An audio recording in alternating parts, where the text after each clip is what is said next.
sebagai pembentukan karakter, di mana filsafat pendidikan menekankan pentingnya pembentukan karakter individu yang baik dan bertanggung jawab. Dan yang kedua, pendidikan sebagai proses pencarian kebenaran, di mana filsafat pendidikan mencari kebenaran dan mencari realitas melalui proses belajar.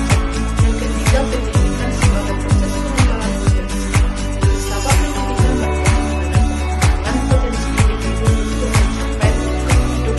Dan yang keempat, pendidikan sebagai proses sosialisasi. Filsafat pendidikan menekankan pentingnya interaksi sosial dalam proses belajar. Dan yang kedua, saya akan membahas tentang prinsip-prinsip filsafat pendidikan. Yang pertama itu prinsip kesadaran, di mana pendidikan harus meningkatkan kesadaran individu tentang diri dan lingkungan. Yang kedua, prinsip kebebasan. Pendidikan harus memberikan kebebasan individu untuk berpikir, berkreasi, dan mengembangkan diri. Yang ketiga, prinsip kesetaraan. Pendidikan harus mempromosikan kesetaraan dan keadilan bagi semua individu. Yang keempat, prinsip kebertanggungjawaban. Pendidikan harus menekankan tanggung jawab individu terhadap diri, masyarakat, dan bangsa. Selanjutnya yang ingin saya katakan tentang aliran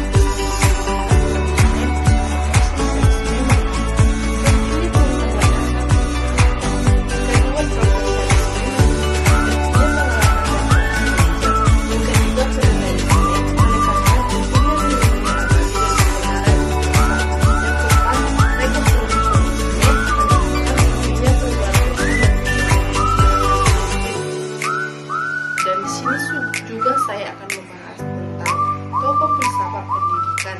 Yang pertama itu Socrates menekankan pentingnya pertanyaan dan dialog dalam proses belajar.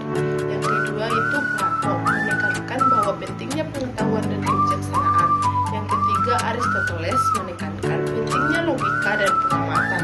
Yang keempat Dian-Jacques Recensi menekankan pentingnya pengalaman dan proses belajar alami. Yang kelima John Dewey menekankan pentingnya pengalaman dan proses belajar demokratis. Dan di sini juga saya akan membahas tentang aplikasi filsafat pendidikan.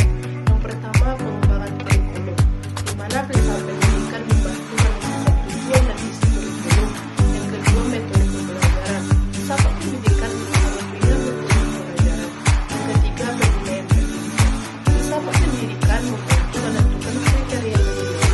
Yang keempat, pengembangan karakter, di mana filsafat pendidikan membantu membentukkan karakter individu. Dan yang terakhir, kebijakan pendidikan. Filsafat pendidikan mempengaruhi kebijakan pendidikan nasional dan internasional.